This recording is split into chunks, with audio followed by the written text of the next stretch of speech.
All right, if you guys are ready, we'll start our Sabbath afternoon service. It's good to have you in our audience this afternoon, and of course, we're delighted that you're here. I want you to turn to your neighbor and tell them that Father has something special for you.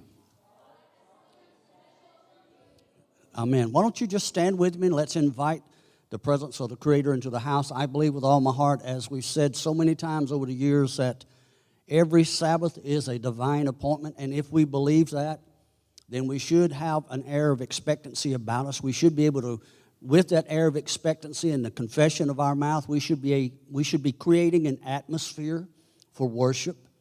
And if we do that, I believe with all my heart, if we study what the Scriptures have to say, He made us a promise that He would walk among His people. And so I'm expecting that.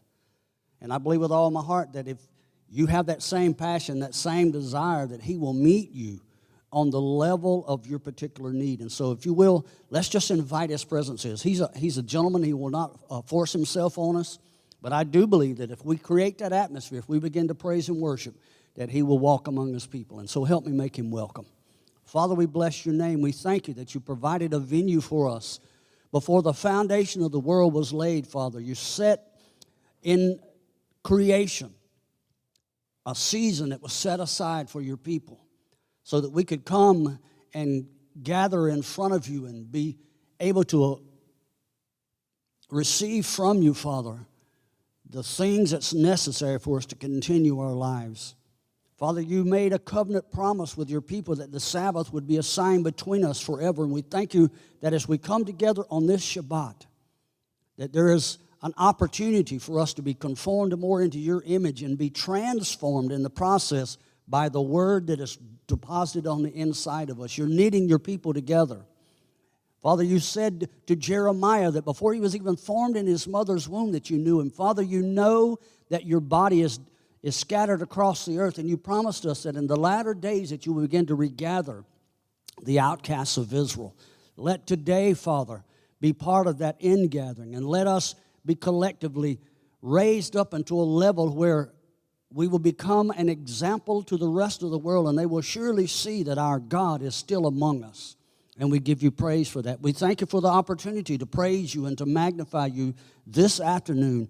And Father, we want to lift You up and honor You. And we declare with every fiber in us that the only reason we're here is to magnify the King of creation. And we give You praise in our Messiah's name. Amen and amen. Hallelujah. Now, if you're ready to do some praise and worship, we're going to have the blast of the shofar. And once we have the blast of the shofar to welcome the King into the camp, then you're more than welcome to come and do some praise and worship with us. Miss Jean, a new hallelujah. We praise the blast of the shofar.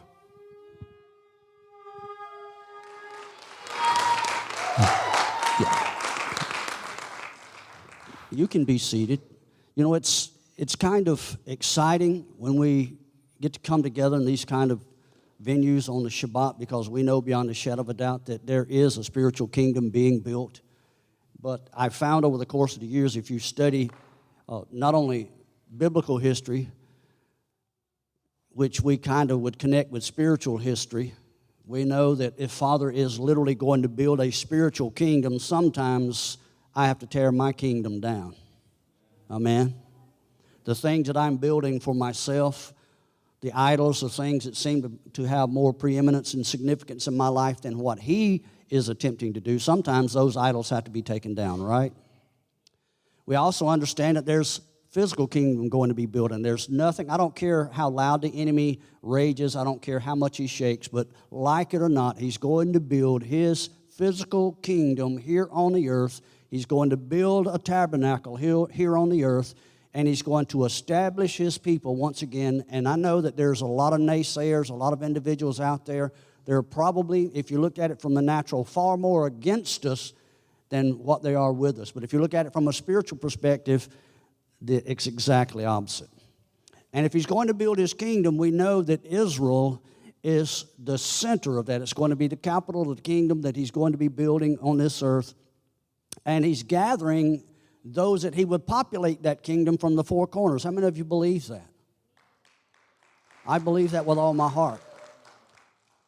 And it's exciting to me because there's a lot of stuff going on that we don't, I was raised on a farm, and if you come along and you're the one that's behind the plow, sometimes that work's pretty difficult. And if you're one of those individuals that has the ability to come along and just kind of glean from the harvest, maybe put a little water on it, your work's not quite as difficult as the ones that went before you and plowed it. And we know that Yehuda, our brother in Israel, has been behind the plow now for multitudes of generations. And they've done some things that have built a foundation for us as a people, and that's what I'm excited about, because there's a grand reunion about to take place. And I believe that we're already in the throes of that. I believe that he's identifying his people from across the nations. And so when we get an opportunity to host someone from the land, I get on the edge of my seat. I get excited about it. I'm sure none of you do. Excuse me?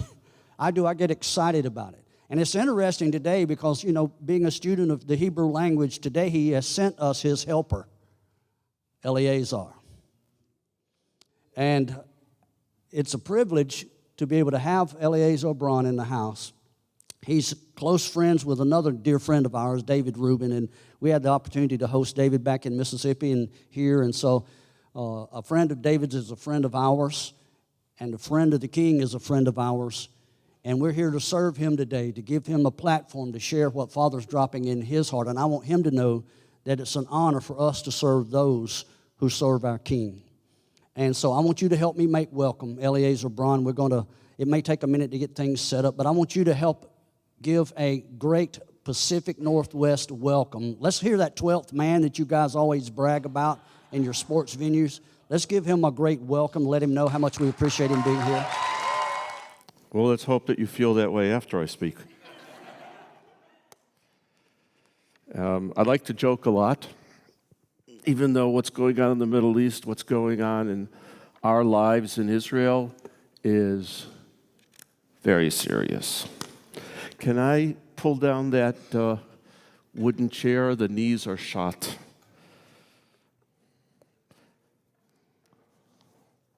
Thank you very much. But that's different than that one, isn't it? I'm just kidding. I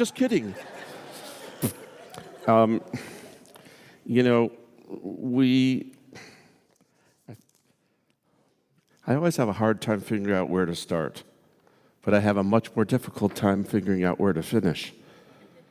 Our son is a certified tour guide, and he sent me this photo on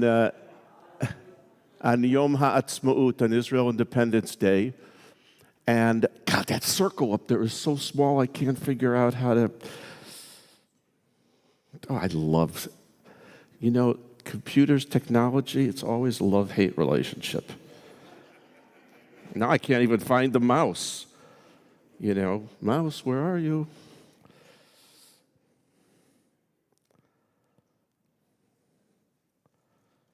Okay, we'll end sometime tonight. Seriously. When Israeli kids want to make fun of we have 4 children, 4 amazing children, and 7 amazing grandchildren, and they all live in our community with the exception of our son, who's the tour guide, and he lives in Jerusalem. And I've got to tell you, it's such a pleasure. Okay, mousy, come back. Okay, let's see if we can, I can just get it up there. Okay. So he sent this to me, and he's a professional tour guide, by the way, with no prejudice involved. Bias, the #1 tour guide in Israel. And our son went out. He has a group last week, and he went to a restaurant, and the whole group ordered on our son's orders this particular latte. And this latte says, as you can see, a celebration of 70 years of Israel's independence and a picture of Theodor Herzl in it. Okay? And my question to my son was, how can you possibly drink this?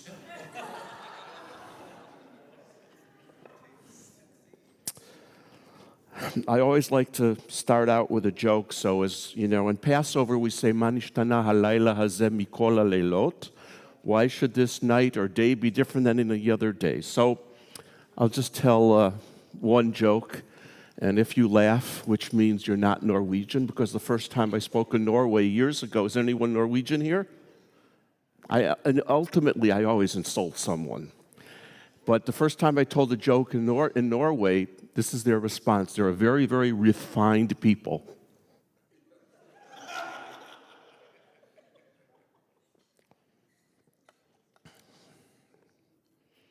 But they listen to every single word you say. Well, let's take two Hebrew names, Shlomo and Moshe. Friends from childhood. And they're in their, don't want to make anyone feel old here, they're in their 90s. How's that? And they are avid baseball fans.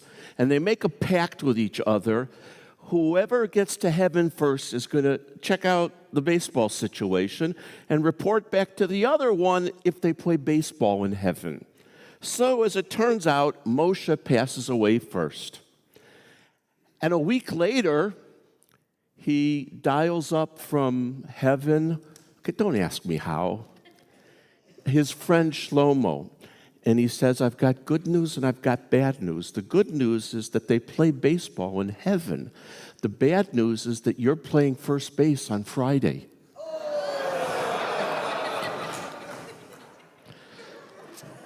Next time we come, strictly a whole morning of Jewish jokes. I want to play, actually, the geopolitical situation in Israel today is very serious. My family and I moved to Israel in 1983. And I'm going to make a confession here. My wife, who grew up as an ardent Zionist, would not marry anyone who would not make Aliyah move to Israel. Well, I kind of liked her. I wanted to get married to her, so I lied. I said, well, of course we're going to move to Israel. And I thought, okay, maybe someday. It sounds interesting. I don't know. Okay. I had it in the back of my head, and that's where it stayed. And in 1980, this reminds me of once I was speaking at an old Lutheran church in Finland, and they had a wooden dais, is that what they call this?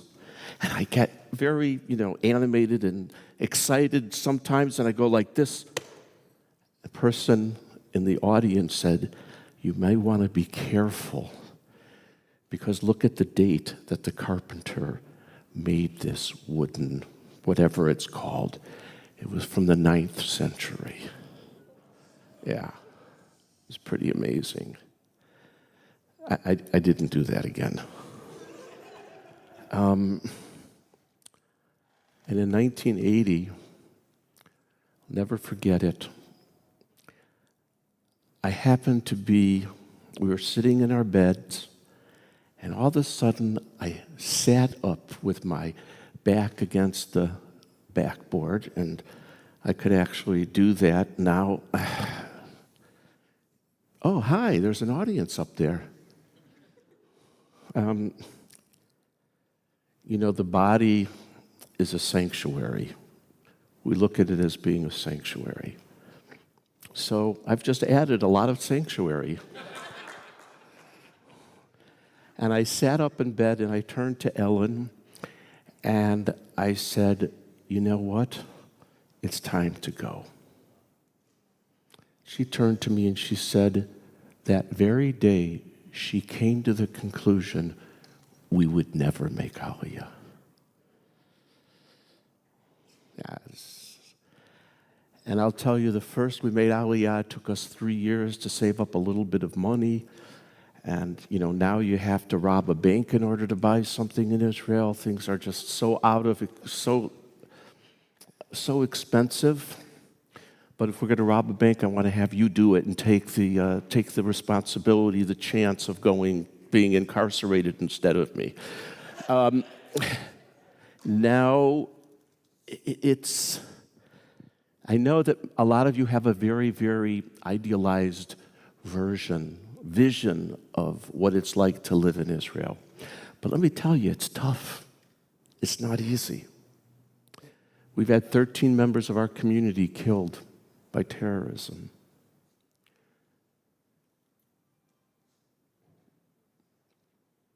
One of our neighbors just lost our second grandson, the Israeli army. One was lost during the Lebanon campaign, 2006, just lost second grandson in a roadside bomb near the border in Gaza. We live with tragedy, but most of you who are familiar with Jewish history know tragedy is an intimate part of our history. We go from the low of the lows to the high of the highs. And sometimes people ask me, how do you do it? And the truth of the matter is, if you look at the continuum of Jewish history, of what we've gone through, honestly, we've never had it so good. Never had it so good. The first 3 years that we were in Israel, every day I woke up and I said, God, you must have made a terrible mistake by bringing me here. I mean, Israelis are rude. They drive like Meshuggahs. Okay? And the other day I was speaking to an audience and I gave them a driving lesson in Israel. Okay? And you know what it is? In Israel, we have no patience. It's a nation that is completely full of neurotics. You know how we drive on the road? Here, let me give you this. I don't know why, I go into these things. Okay, how many of you been to Israel? Okay, not a bad start, but all you've got to go. Here's how Israelis drive. Okay, there's a concept in Hebrew. It's called friar. Do you know what a friar is? A friar is a sucker. And in Israel, nobody can be a sucker. If you ever tried, those of you who have been there, have you ever tried, it's easy to get into an elevator. Have you ever tried to get out of an elevator? Okay, you try to get out of the elevator, it's very hard because the people that are standing there think they have the right of way. So they come in, they squish you to the back, and you go to some floor that you have no idea why you're going to. So here's the thing.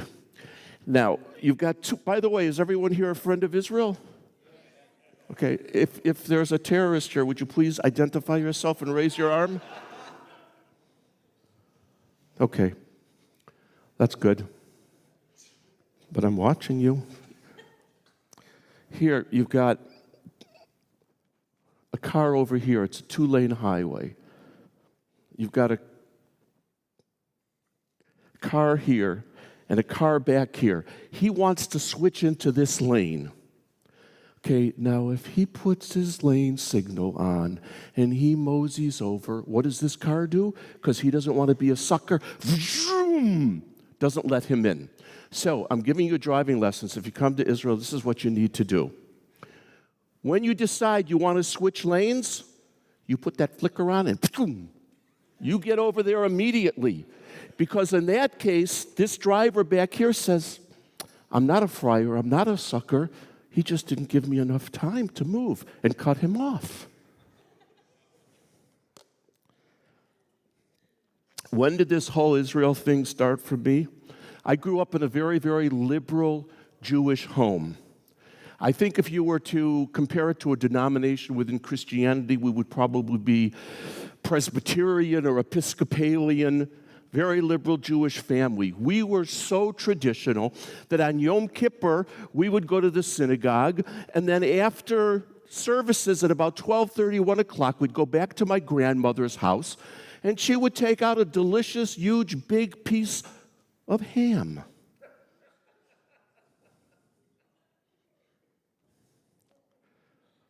On June 6th of 1967, I was on the swim team in high school, and I was going to practice in the morning, and I carried with my best friend, and I carried with me a transistor radio. Did anybody here remember what a transistor radio is? Okay, if you don't know what a transistor radio is, it means that you're young. And all of a sudden, a news bulletin came on.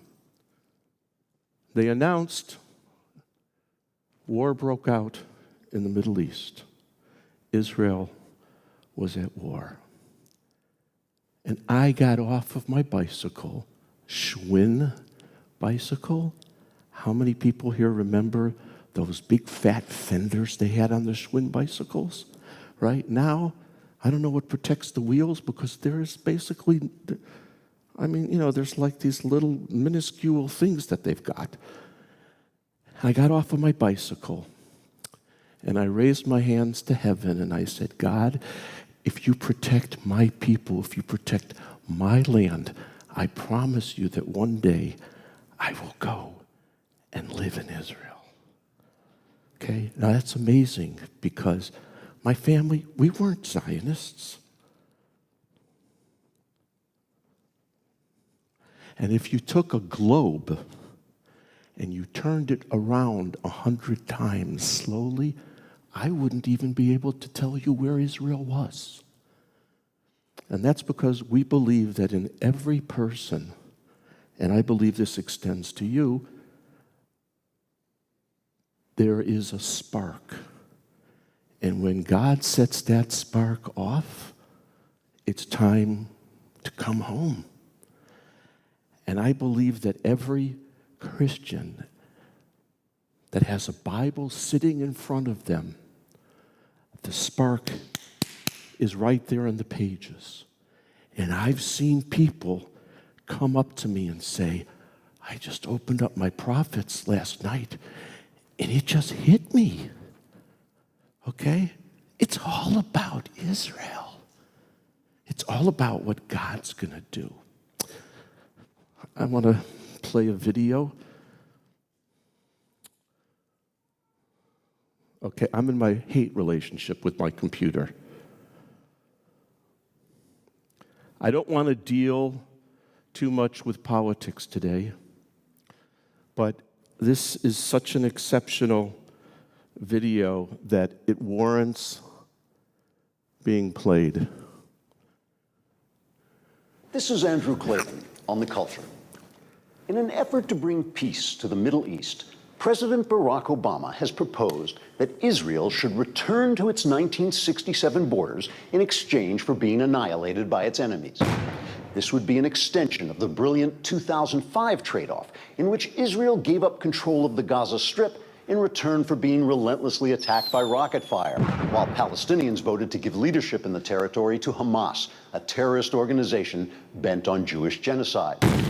But enticing as this offer may be, Israeli Prime Minister Benjamin Netanyahu has subtly indicated his displeasure with the president's idea by flying to Washington and carefully explaining to Obama the meaning of the ancient biblical phrase, Kishmir Yiddish Atukis. This creates a major obstacle in achieving the so-called two-state solution, a proposal that would bring about lasting peace by dividing the area fairly between the Israelis and those who have sworn to exterminate them if it's the last thing they ever do. That's why today, we here at Klavan on the Culture would like to lay out what we consider the only plan likely to bring tranquility, freedom, and justice to the region. The one-state solution, in which the entire Middle East is given to the Jews. That's right. The one-state solution is a proposal of genius that would not only help the Palestinians, but would instantly achieve the noblest goals of the so-called Arab Spring. For instance, turning the entire Middle East into one big Israel will secure religious freedom for everyone in the area. As things stand, Muslim states either ban other religions completely or torment their practitioners to the point of extinction. Not so Israel. Although Jimmy Carter and other leftists pretending not to be anti-Semites have accused Israel of practicing religious apartheid, the fact is Muslims and Christians have full freedom of religion in the Jewish state. They can and do vote and serve in the Israeli parliament and Supreme Court. They can and do volunteer to serve in the Israeli Defense Forces. And only under the Jews are the religious sites of the Holy Land open to all. Indeed, once the entire Middle East becomes Israel, most of the region's Arabs will be freer and better off in every way than they've ever been before. The United Nations reports that Israel is far more democratic and more advanced in human development than any Arab state. And of course, only in Israel is that half of the population sometimes known as women, or sweetheart, or baby, given full human rights. Handing control of the Middle East over to the Jews is such a terrific idea. In fact, many of you may be thinking, hey, maybe the Jews should run America too. Of course, some anti-Semites believe the Jews already run America, but that's ridiculous. If the Jews ran America, we wouldn't be $14 trillion in debt. Knuckleheads. For more information on Israel, try searching the subject on Front Page Magazine at frontpagemag.com. This is Andrew Klavan on The Culture.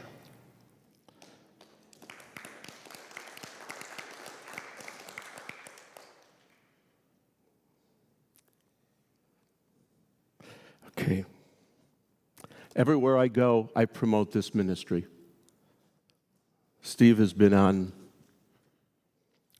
the Mount of Blessing with Hayovel. Has anyone else here been with Hayovel? It is the most transformative experience you can possibly have. You can sit here all day and listen to me, and it will not even begin to measure up to what the experience is of being in Israel. And this Christian ministry brings hundreds of volunteers every year to harvest grapes. You're going to have fun following me because I'm a wandering Jew. Harvesting grapes, planting vineyards, and pruning the vines. And it is amazing because it takes the connection of Christians, Messianics, Hebrew roots, believers. There's so many different ways to define who are you. Okay, it takes it to a different level because you put your hands in the soil of the Holy Land, and it literally just transforms your entire soul. So whatever your deep connection to Israel was before, it is magnified 1,000%, and you're fulfilling biblical prophecy because it says in Jeremiah,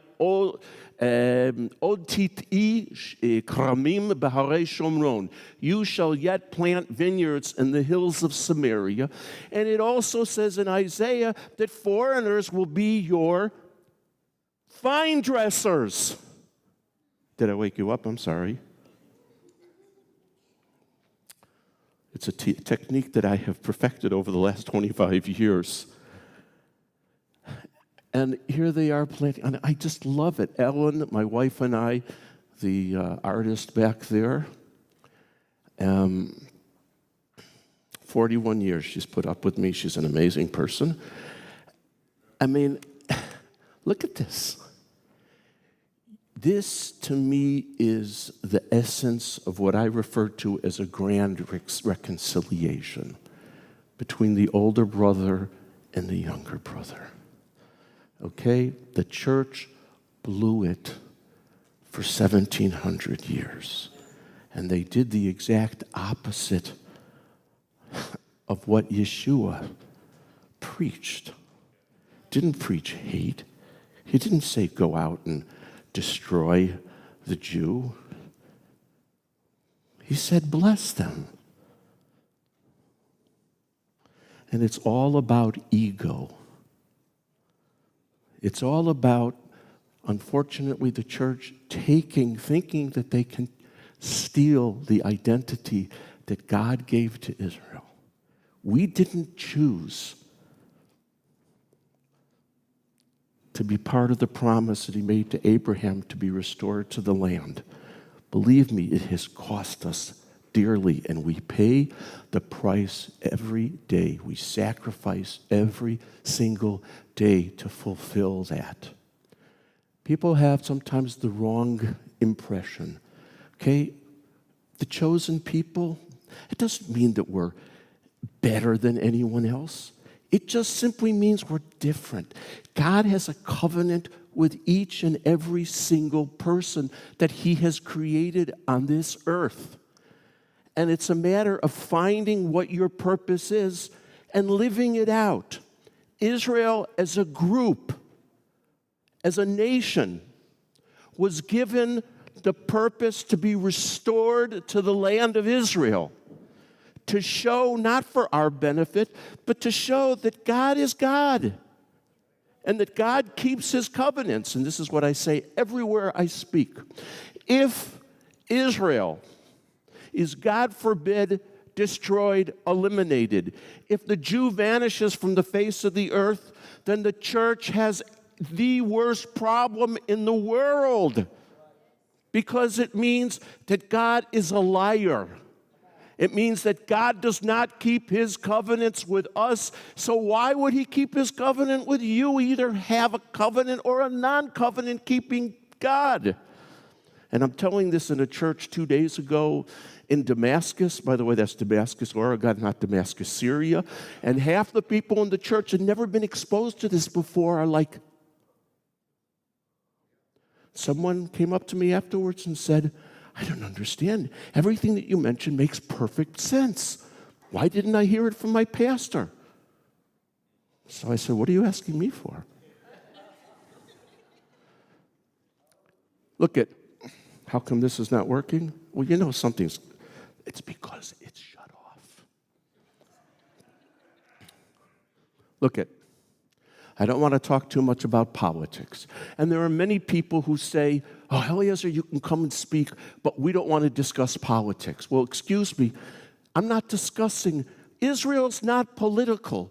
What's happening with Israel is biblical.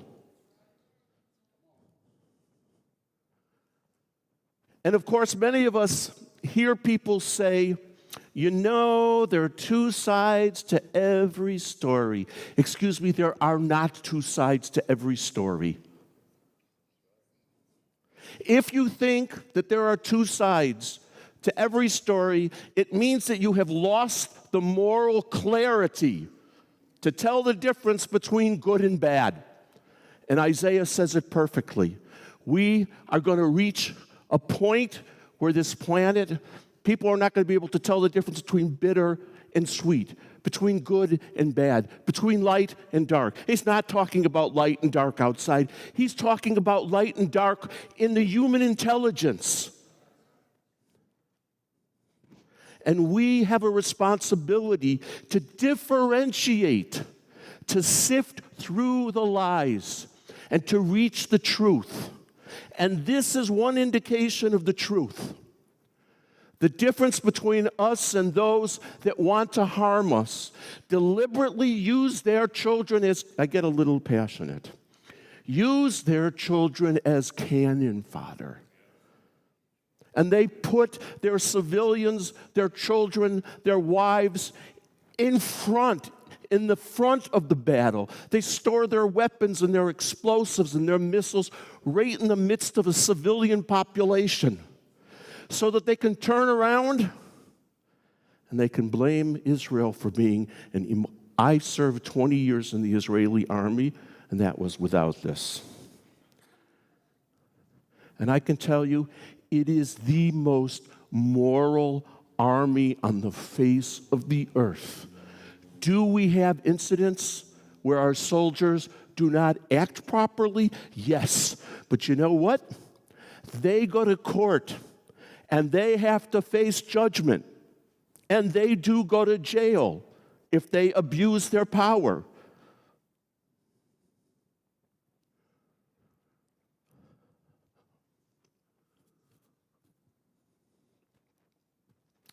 We stand in front of our civilians. What's the most important thing that we have? We would do anything to protect our children, to protect our grandchildren, protect protect our families.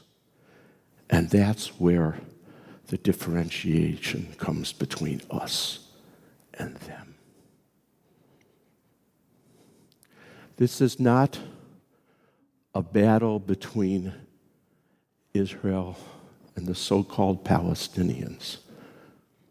The reason this is insolvable and has remained that way and will probably remain that way, who knows until when, is because this is a battle between Israel and Islam. I love talking to you people. You agree with me. I'm going to go through some scriptures. They're amazing. Hosea says, the children of Israel will remain for many days. They won't have a king, nor prince, nor sacrifice, nor pillar, nor ephod, what the high priest wore, nor teraphim. Okay, the temples were destroyed. We don't have a king. We don't have sacrifices. Please don't ask me, as a million people do, well, do you think that the temple is going to be rebuilt and sacrifices are going to be restored? Folks, I have absolutely no idea. And then starts the good part. Ezekiel and so many of the prophets describe this amazing miracle that has happened to no other group on the face of the earth. A people who were dispersed to every corner of the earth are regathered back to their ancient homeland. And it says God's going to do it with an outstretched arm. Okay, now, have any of you imagined how large God's outstretched arm would be? No, it's a metaphor. It's a way of saying God is trying to show the whole world that it is God who is performing this miracle so that the people in the world will recognize his sovereignty. And you know why people are fighting against Israel? Because they're fighting against God. They don't want to acknowledge that everything that we have is given to us by God. When was the last time you met a really rich person who said, well, I'm rich because God made me rich? No, he says, I'm rich because I worked hard. I had good luck. There's no such thing, because if God decided to turn the faucet of the money off to that rich man, he'd do it like that.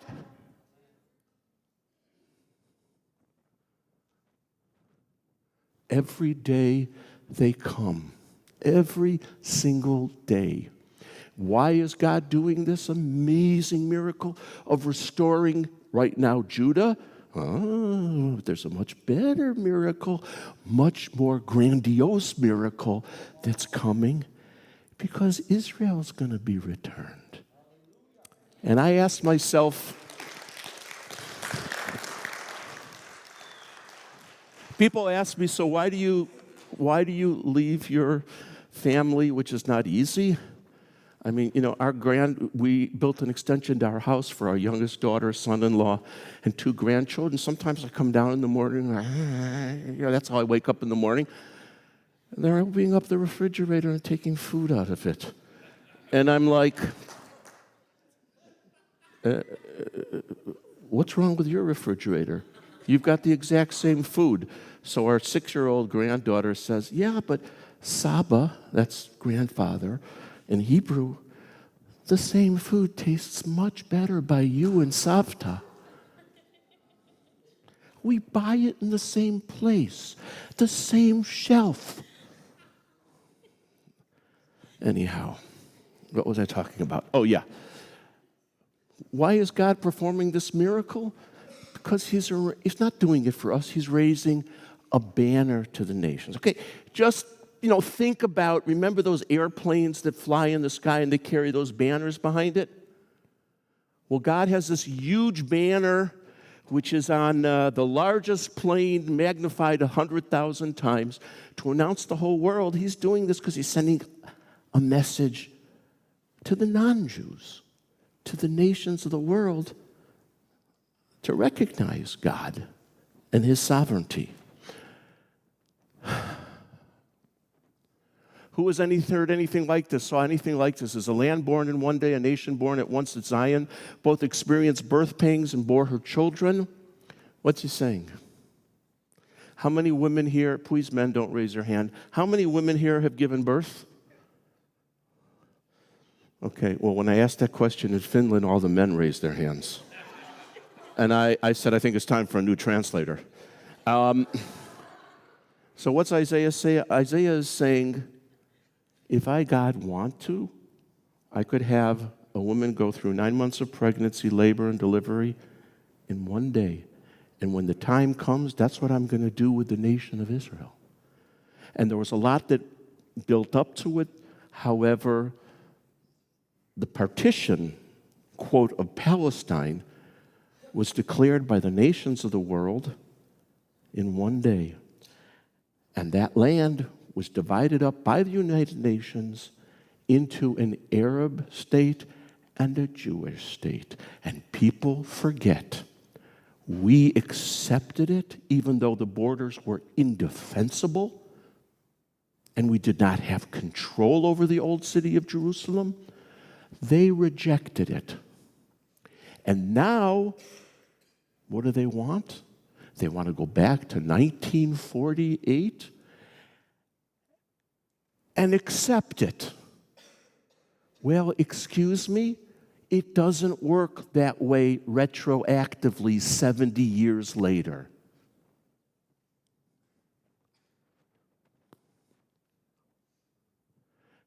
Got a nation, and I want to make it perfectly clear. One of the points of propaganda that you hear coming out of the Palestinian Authority is that the Jews left the land, dispersed, and now they're coming back. And even though the vast majority were dispersed, there has always been a continuous presence of Jews in the land.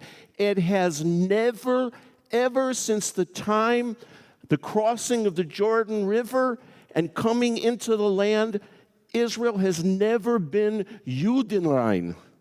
It has never been devoid of Jews.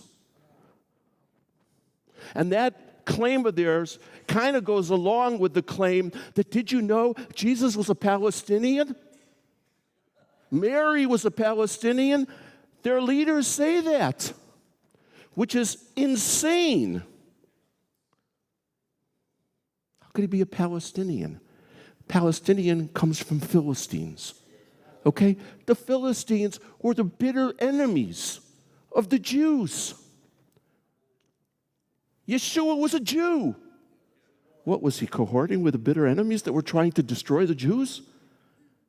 But people buy this revisionism.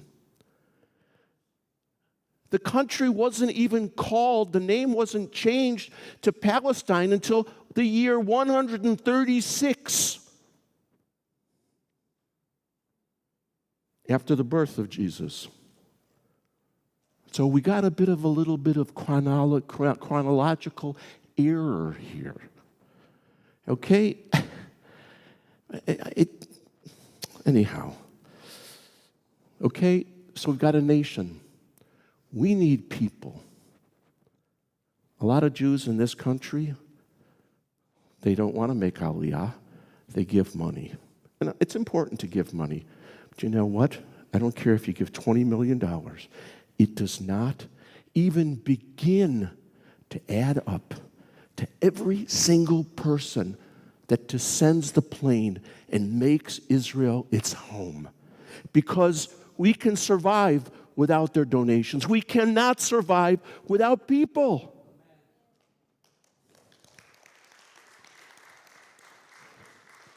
So Isaiah talks about, do not be afraid, for I will be with you. I'm going to bring your children from the east and gather you from the west. I will say to the north, give them up. This is super cool. Do people use that language anymore? Cool, mellow? Do not hold them back. Bring my sons from afar and my daughters from the ends of the earth. This blows my mind. These prophecies were made thousands of years ago. Okay, these people are real prophets. I love it when people come up to me and introduce themselves as prophets or prophetesses. Okay, I'm going to get myself in trouble. Okay, but seriously, give me a break. You want to see real prophets? Open up your Bible.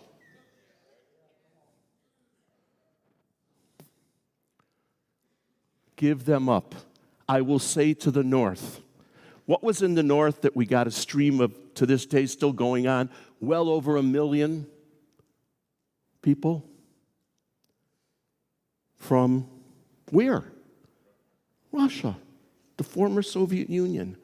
When I was growing up, the Soviet Union was hermetically sealed. You needed to ask for a permit to travel from one city to another city. You went there as a tourist. You were followed the entire time by KGB agents. They shuttered every synagogue. It was an atheistic state. There was no tolerance for religion. No one could get out. What did God say to the north? Give them up. And in 1989, the Iron Curtain just melted away. Not a single shot was fired. God forbid, not one of thousands of nuclear-tipped intercontinental missiles went, back and forth between the United States. They just melted and outstreamed, continuing to this day, well over 1.3 million former Soviet Jews, because God said, let them go.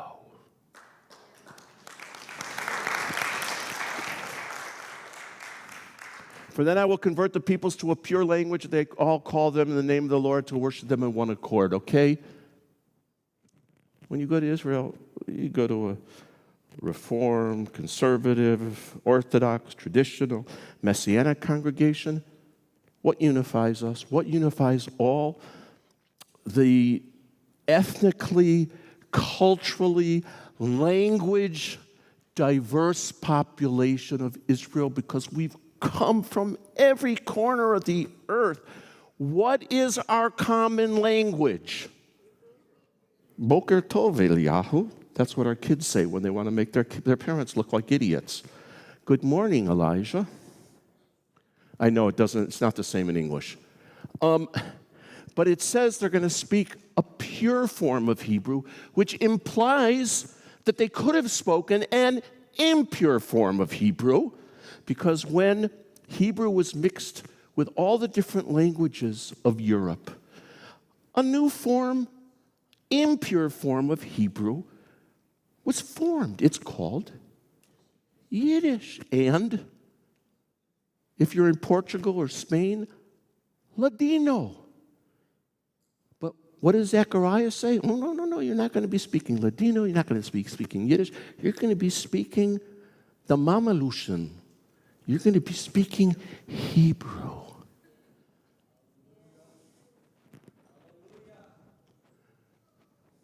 And Ezekiel says, what are you going to do when you come back home? The ancient shekel. This is a biblical currency. Those of you who've been to Israel, please don't say a word, because I am auctioning this off today.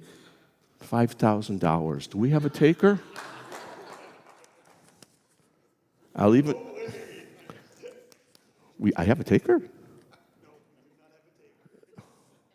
It's easy to speak for someone else, isn't it? Okay, we can be a little more reasonable. The truth of the matter is this is worth about, $6.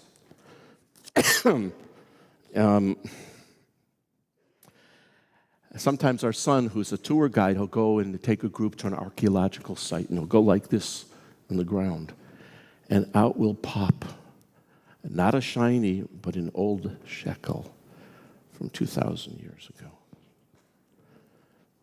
What was said by Ezekiel? You come back to the land, the language is going to be revived. Okay, is there any other country in the world where a language lay dead for 2,000 years and it was revived? Any of you been to Rome? It's just a majestic city. People don't speak Latin in the streets of Rome. In fact, if you go in the Vatican, the priests and all the guys that are running around there in those funny robes, they speak Italian. By the way, the Vatican is magnificent. It is the most magnificent idolatry you will ever see in your life.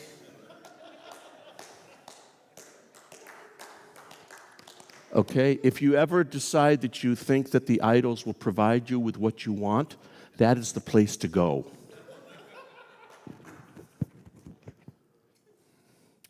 But at the end of the tour, you get to the Sistine Chapel. Michelangelo and his understudy, Raphael, I think, completed it, and you look up and you're spellbound by what the human hand can do. And when you think about it, one can be spellbound by the good that some people do. And that's why God has a covenant with everyone, because we have to choose between doing good and doing bad. And I still have a creak in my neck from standing for 2 hours and looking at the ceiling of the Sistine Chapel.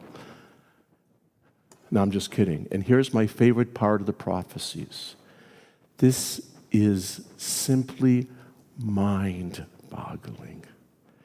Now, those of you who have never been to Israel before, if you were to ask those that have been to Israel, would you go back again?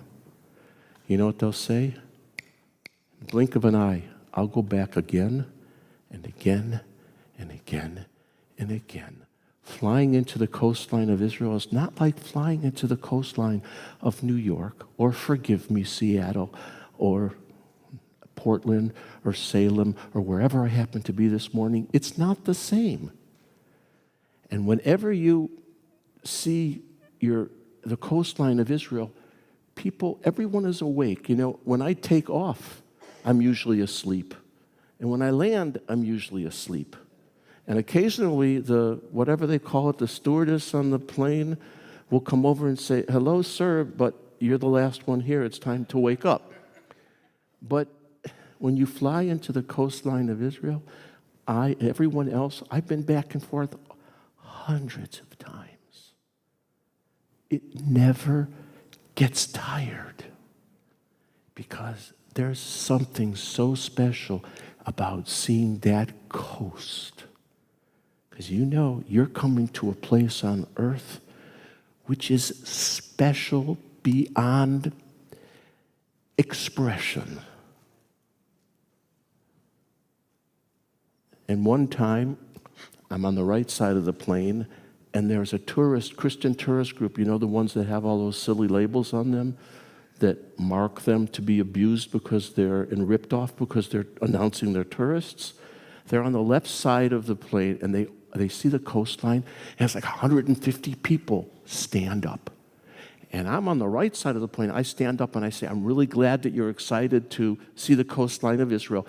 Israel's pilots are really, really great, but you need to sit down because even Israeli pilots cannot land a plane like this.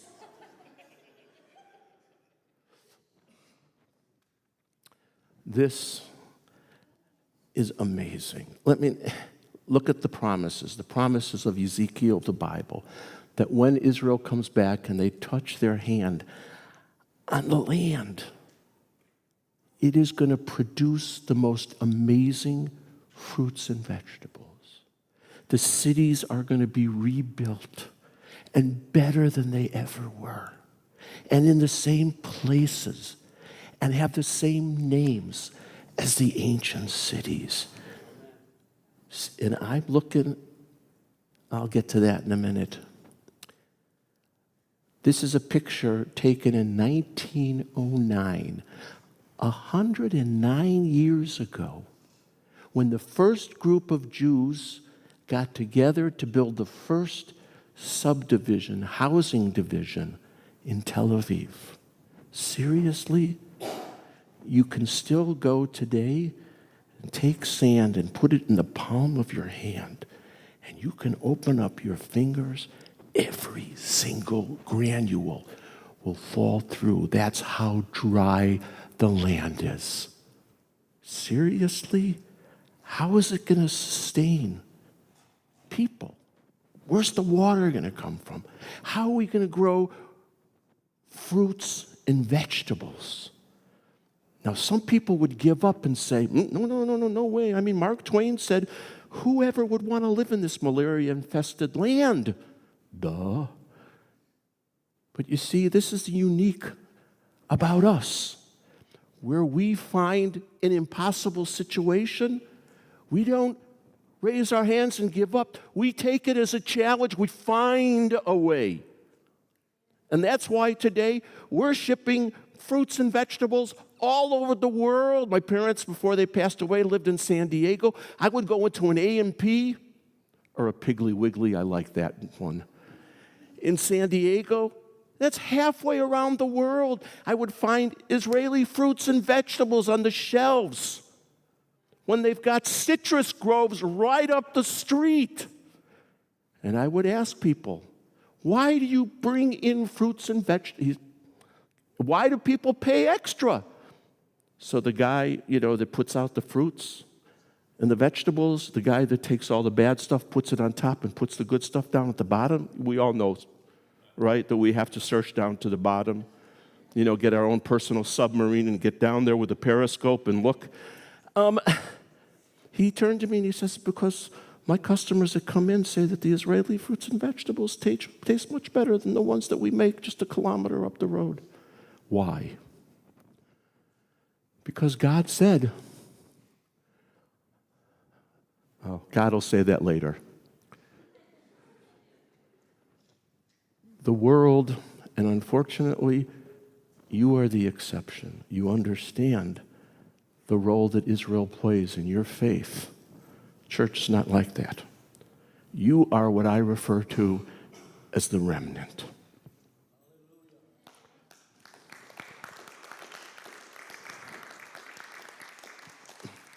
And this is what I said to the people that were at the event a couple days ago who were absolutely clueless. I took this passage from Isaiah. Any of you been to Europe? Been to Auschwitz? Birkenau? By the way, my mother's extended family were all murdered in Dachau and Bergen-Belsen, and my wife's part of her extended family were murdered in Auschwitz and in Belzec. And in Birkenau, which was the extermination camp, Auschwitz was really the work camp, the labor camp, the slave camp. Birkenau was where the mass slaughter took place. There's this spot that I've been to 5 times with European Christian groups. There is no greater sense of reconciliation when I go to a concentration camp in Europe with a group of European Christians, and there we pray together. And there we acknowledge the sins of the past, and we commit ourselves to building a new relationship. No greater sense of coming together under the umbrella of the God of Abraham.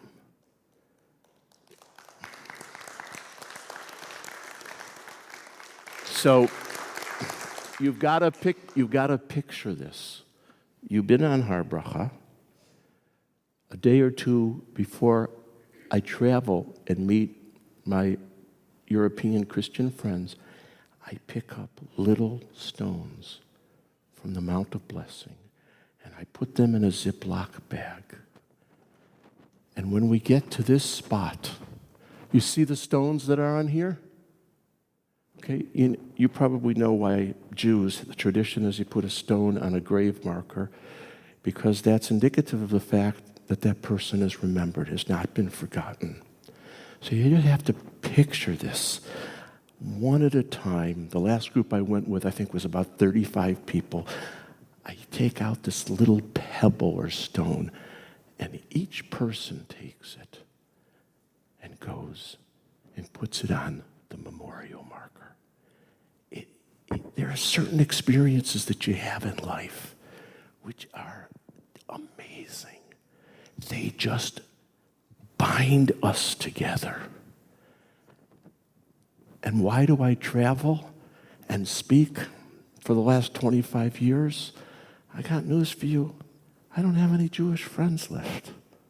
All my friends are Christians and Messianics. I'm totally weird. And you come to this spot, behind these 4 memorial stones are 2 burial pits. And in those burial pits are approximately the ashen remains of approximately 1 million Jews. And the first time I went there, I asked God, give me a scripture, something that can hold me together through not just this, but through the tragedy of Israel's history. This is what he gave me. And this is what you need to go out and tell people who think that the church has replaced Israel. Listen to this. These words, they're much better in Hebrew, but okay, okay, English will do it for now. But when you all move to Israel, and I believe a lot of you are probably what's referred to as Anusim, lost Jews, descendants of Israel. Because you think about it, there's really not too many rational reasons why you're here.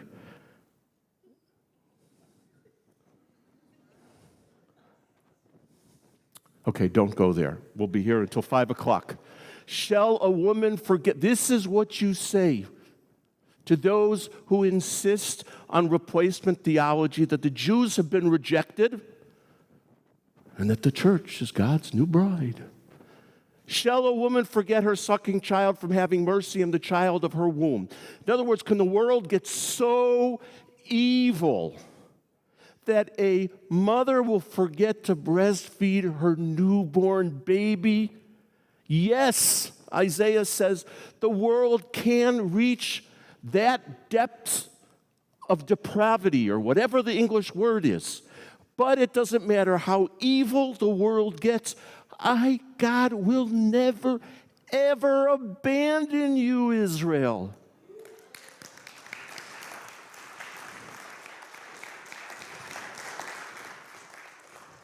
And what about the desert? Well, what about it?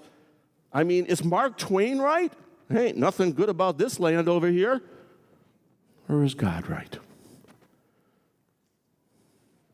It's because underneath that dry top layer of sand is the most fertile soil on the face of the earth.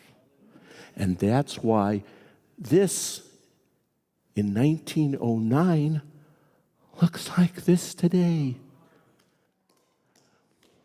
Tel Aviv, and this, and Jerusalem during the day. Another picture of Jerusalem during the day. Jerusalem at night, when 100 years ago there wasn't a single Jew living outside the walls of the old city. And now Jerusalem has 600,000 Jews spread out all over Jerusalem.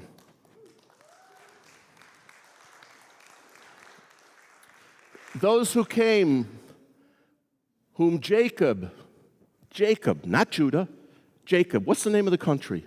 It's not Judah, it's Israel. It's because we recognize there's a lot more that's going to be coming home. So think about it like this. I'm making this up. Just be with me while I'm doing this. If you're sitting in front of your computer and all of a sudden your Mac or that other PC thing, the inferior one, you know? Oh boy, I'm going to get lectured here by at least 5 people on that one. All of a sudden it goes blank and a DOS screen comes up. I'm making this up as I go along, and all of a sudden your computer starts writing and it says, "Hi, my name is God, and I am letting you know that you are a descendant of Israel. I have reserved seats C19, 20, 21, and 22 on a flight from Seattle to Tel Aviv for you, your wife, and 2 children. Be on it tomorrow. Don't worry. I'll take care of the sale of your house. You'll get the best price, I promise, for your car. Just be on the plane because the time has come for you to come home." That's going to be pretty cool, huh? And because the desert and wasteland will rejoice, that's what Tel Aviv looks like today. Do you know you can't build a single home anymore? You can by us because I live in Samaria. But in the coastal area, there's no more land. The government does not allow people to build a separate home. It has to be at least a due. Is that what they call it in English? You know, a common wall where you can hear everybody making noise on the other side? Okay. And look, these are my parents. God rest their soul. God, I miss them. My wife is in Chicago right now because her mother is in hospice. 93. This is my parents sitting in a coffee house, their first trip to Israel about 50 years ago. At that time, there was one tall building in Tel Aviv, which if you went up to it, you could see all around you in every direction. It had a very original name. It's called the Shalom Tower. Today, if you go on the top of the building, the Shalom Tower, you can't see anything because it's surrounded by buildings or building cranes that are twice to 3 times the size of the Shalom Tower, so people really don't go up there anymore to the observatory. Why? Because God said, I'm going to rebuild the cities, and they're going to be better than they ever were. This stuff is magnificent. And you gotta come, okay? God will even give you dispensation if you need to rob a bank in order to get the money to come. Okay? But do me a favor, when you get caught, don't mention my name. Look at this. This is incredible. This land, listen, I used to go to Norway every winter because I love the cold. Okay? I understand totally why you live in the Pacific Northwest because I just came from Florida. Need I say anything else? And in Norway, which is one of the wealthiest countries on the face of the earth because it's only 4.5 million citizens, and they have gobs and gobs of oil and natural gas in the North Sea that they've been drawing from for the last 40 years, and they've discovered new sources which they can draw from for at least the next 40 years. They have in their national surplus what this country has in its national debt. So the truth of the matter is, one of the solutions in order to cover this country's national debt is go invade Norway and take all their money. And I go into, in January, Rima. That's their, what is it here? It's like Safeway. Well, there it's Rima, is their chain of supermarkets. And they have 8 fruits and vegetables. Watch this.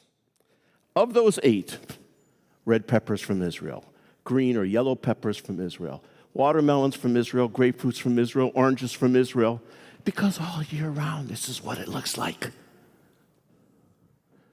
And this, flowers. Look at what the desert has produced. And this and this and just this amazing. Okay, one more story I'm about to finish. Okay? Any of you know who this is? Anne Frank. Many years ago, I went to Bergen-Belsen, which is where she was sent, and she just barely missed surviving the war and the camp being liberated by the American Army. If you ever want to know how tragic and how horrible it was, Google Dwight Eisenhower when he came into Bergen-Belsen and what he said. He said, look, I'm the commander of the Allied forces, the Allied theater in Europe. And he saw horrific injuries and casualties among his soldiers. When he came into Bergen-Belsen, what he saw is, he said, I've never seen anything like this. And when I went to Bergen-Belsen, I took 2 pictures of Anne Frank off of the shelf by the Welcome Center or whatever you want to call it. And these have been with me for years and years and years and years. I don't pass them around anymore because you can see that she's already cracking. And when I went through their house where they hid towards the end of the war, I went out of the house and I went around the corner where there's a statue of Anne Frank. Have any of you been to the Netherlands, been to Anne Frank's house? We got to raise some serious money here so we can get some people traveling. And there's a statue of Anne Frank. I wanted to do something really special. So I went into a flower shop and I asked for 18 multicolored tulips. Why 18? I'm sure one of you knows. 18, the Hebrew words chet and yud, which spells chai. And the shop owner brought out this magnificent bouquet of 18 magnificent tulips. And I said, you know, it's really true. Holland is the tulip capital of the world. And he turned and he looked at me and he said, sir, I've got to tell you the truth. This is not the tulip season. These tulips that I gave you are imported from Israel. Are we talking poetic justice or what? You know, that could be a scenario only orchestrated by God.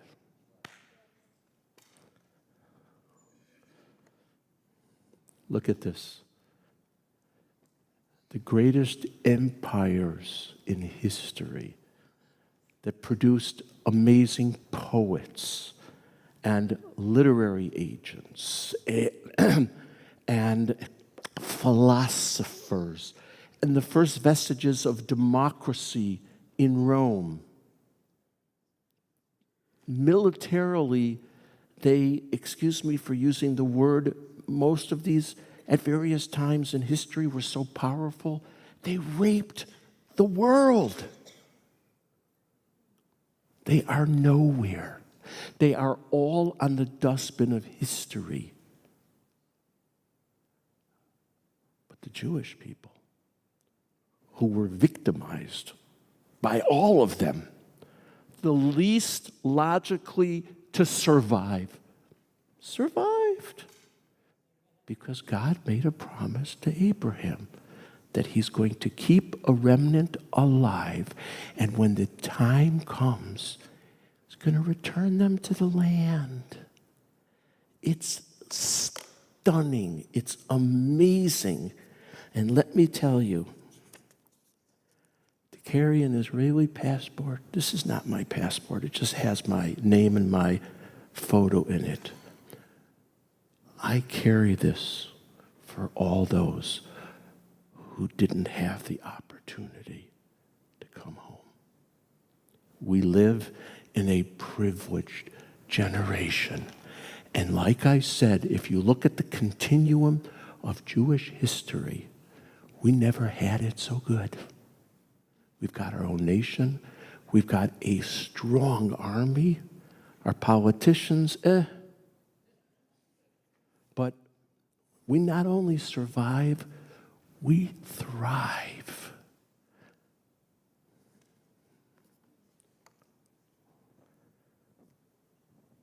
A Syrian baby. Israel's taken in thousands of wounded Syrians, our arch enemies, and given them free medical care. This is an Iranian journalist who said something positive about Israel. Her life was threatened. She managed to get out of Iran, and guess where she was granted political asylum? Israel. This statue, the first time I was in Auschwitz, I stood in front of it, I don't know for how long, about as long as you're going to have to sit here and listen to me today. No, I'm almost really finished. Well, I'm closer to the end than I was at the beginning. And here, what do you see? This is in 1945, after the liberation of the camps. Those that survived, that lost their families. What's the most precious thing we have, again, is our families. These people lost their children, lost their spouses. They've been starved. They've been humiliated. Who can tell me how is it that people who physically and psychologically, emotionally were in this state, 3 years later, defeated 6 invading Arab armies with very limited armaments? I mean, I know people who have psychological problems that they never overcome their entire lives, and believe me, the problems they have can't even begin to compare to what these people lived through 3 years later. How is it possible? Hello? Told you I get emotional. So we went from that to this and to this, having the most technologically advanced army in the world. Not because we want it. We have to have it. But this is what we really want. So pray for the peace. There will be no peace until this immense miracle happens and they learn to love us instead of hate us. Martin Luther King, Jr., I don't know if I can repeat exactly what he said, but he used to say he has some short things that he said that are so prophetic, so meaningful. He said something along the lines of, hate will never, ever turn into peace. Peace can only come from love. Something along those lines. We don't have people in politics or leaders today like Martin Luther King Jr. or like George Washington or Patrick Henry or, bold people who fought for the right things like Rosa Parks. I lived through that whole thing as a child, and I remember she wouldn't go to the back of the bus. I mean, I don't know. We're just missing that boldness today. Are we too comfortable? Well, that's a whole other thing. This is not going to be. When Israel comes back, you're not going to see this map. Because just like it says in Ezekiel, the two nations, the two kingdoms, the northern kingdom and the southern kingdom, they're not going to be divided. They're going to be united as one. And remember that I tried to give you a driving lesson in Israel?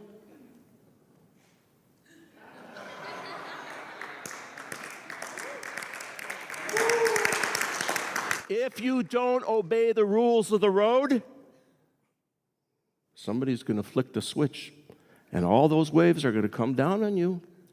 And today, this is just what we're seeing today, my family, others that come every single day, get off a plane. It's just an extension of the first Exodus.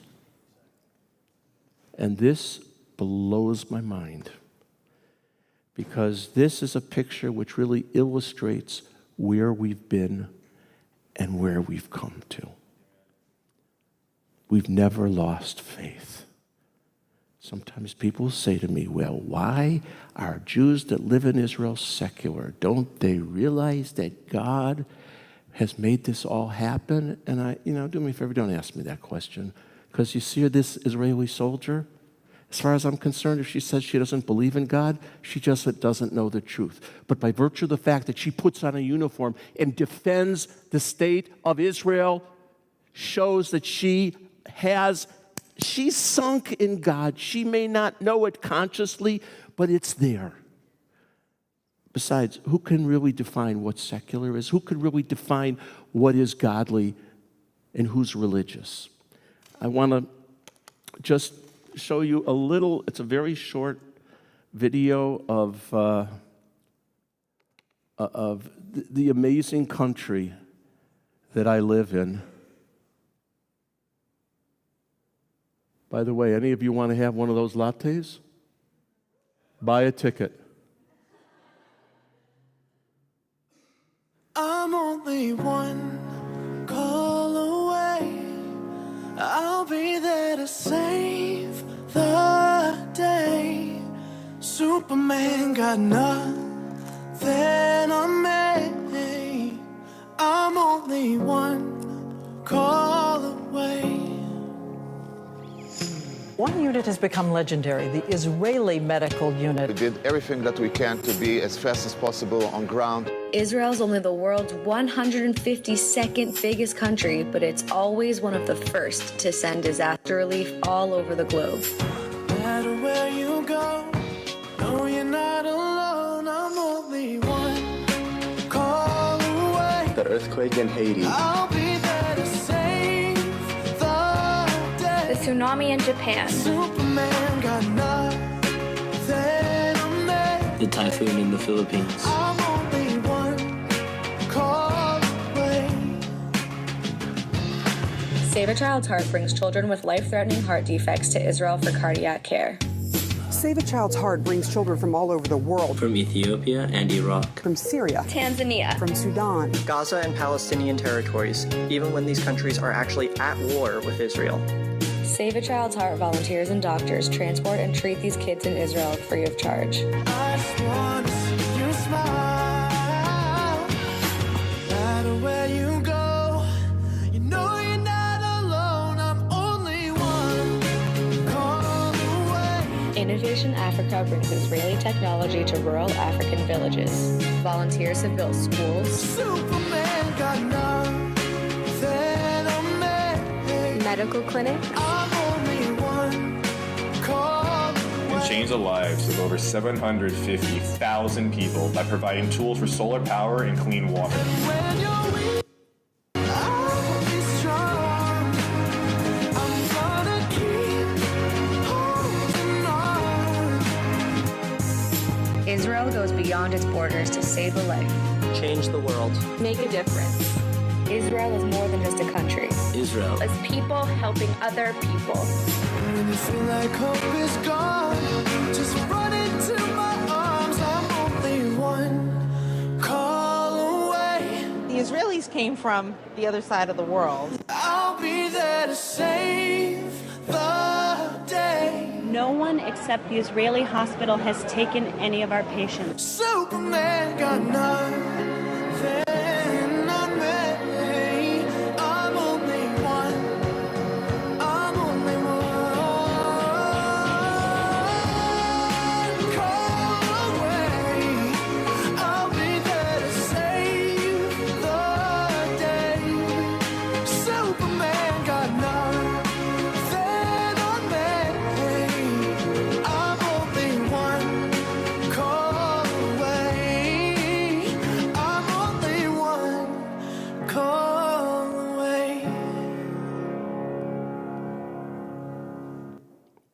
I am going to play, thank you for your patience, or maybe you're not patient, you're just acting really nicely.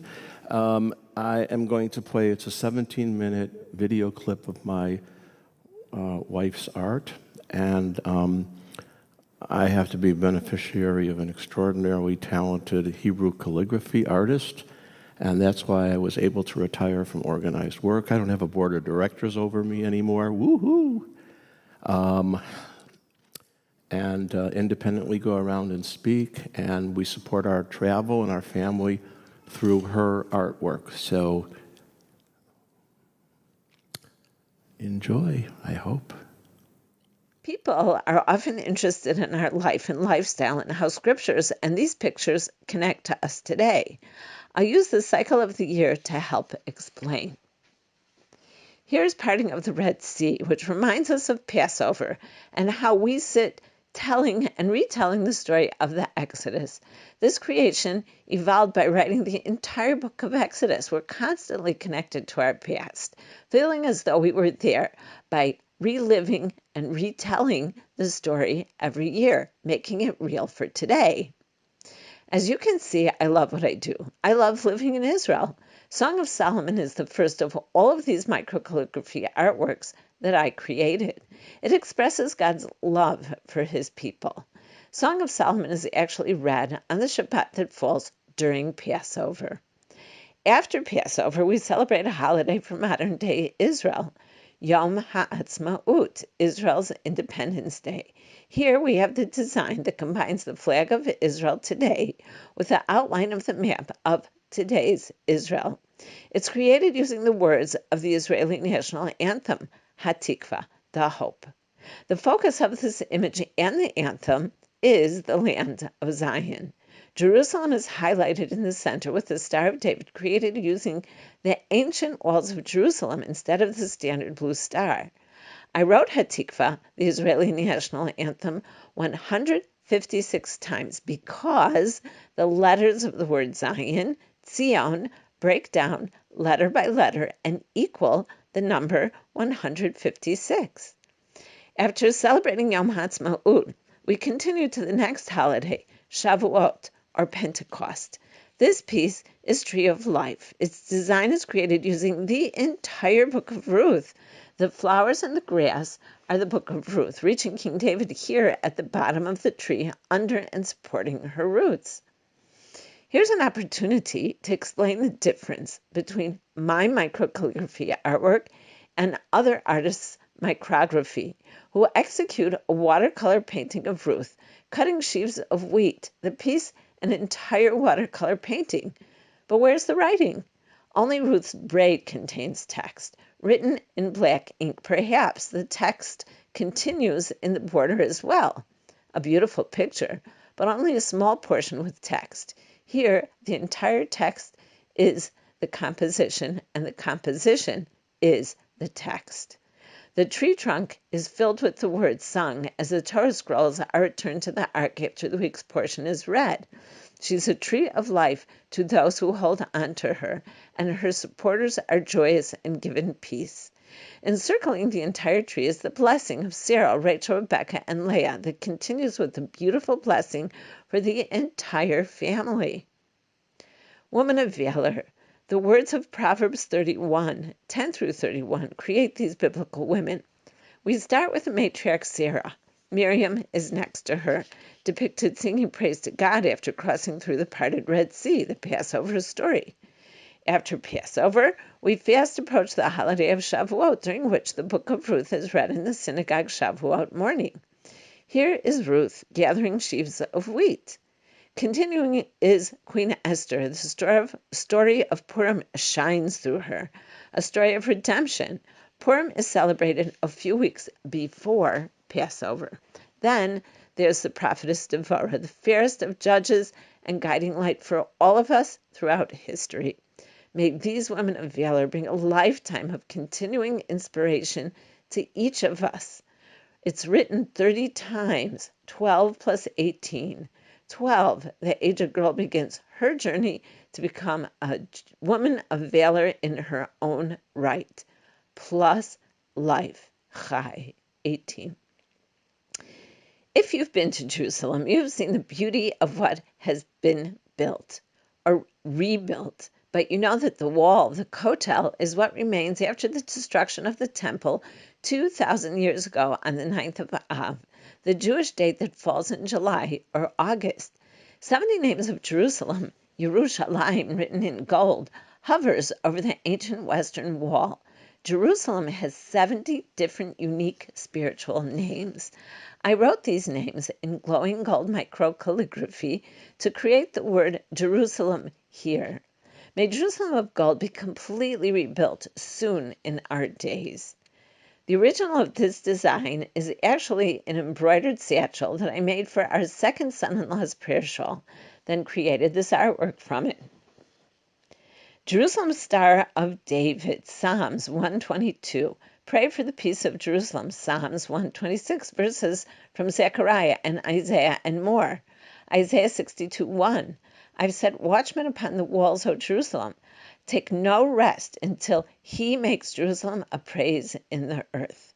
This intricate piece depicts the rebuilt temple in the heart of the picture.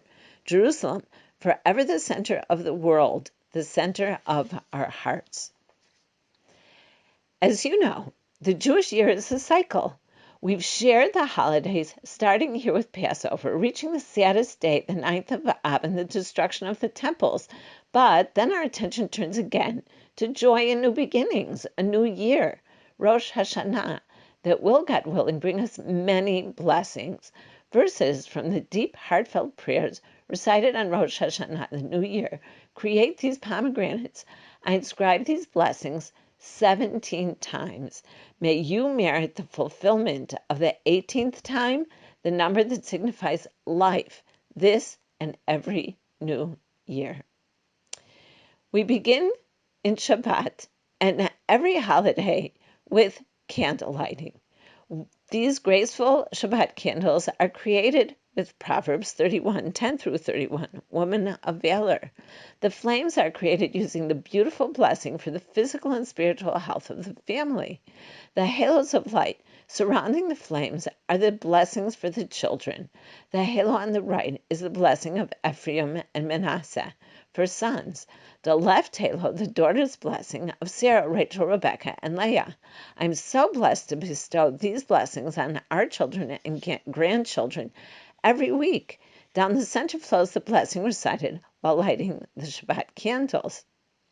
I mentioned how blessed we feel to live in our home in Israel. This piece, Birkat HaBayit, blessing of the home, is a beautiful view from our dining room window. This is what I see each day as I say my prayers standing at this window facing the direction of Jerusalem. I ask myself, what can I do with this beautiful view? This is it. They dwelt in safety, each man under his vine and under his fig tree. And they built houses and inhabit them. And they planted vineyards and eat the fruit of them. And my chosen ones shall long enjoy the work of their hands. For they are the seed of the blessed of the Lord, and their offspring with them. May your families and your homes be so blessed. The strong and proud eagle. Isaiah 40, comfort, comfort my people. The letters of the word love, ahava, equal the number 13. This entire chapter is written 13 times to create these cliffs and valleys. 13, ahava, God's love for his people. The last verse of the chapter on wings of eagles is written 208 times, creating the eagle. 208 is also divisible by 13, but leaves a remainder of 3. The number 3 in Judaism represents strength, permanence, and that this shall come to pass, amen, which in Hebrew also has 3 letters. Ezekiel 36. The shofar is blowing, the ruined cities are rebuilt, the fields tilled and sown. The prophecy is coming to life as Abraham, Isaac, and Jacob's spirits watch over us. Written 50 times, reminding us of the Jubilee year. Looking like an ancient mosaic found in archaeological digs, Jacob's blessing to Judah creates Lion of Judah. The blessing from Genesis is written 100 times. 100 is a number that represents power. How appropriate for Judah, the future king. There are specific designated blessings for before and after eating food. The blessing after eating bread is the longest. This composition was created using the entire grace after meals recited after eating bread. Originally, this was designed for the cover of the booklets placed on the tables at our oldest daughter's wedding. The tomb of the patriarchs. Oh, the text is the story of the Machpelah cave, its purchase by Abraham, and the burial of the beloved matriarch Sarah, written here in order to create this powerful image 6 times. An inscription for each one of our 6 matriarchs and patriarchs buried here. If you've been to Hebron, you are seeing and walking on living biblical history, just as the artwork represents. This piece is a memorial to all those throughout history who have suffered through the hands of our ever-present enemies. It is specifically for 3 children, our neighbors, who lost their lives in a terrorist attack in our neighborhood on a Sunday night 2 weeks before Purim, February 2002.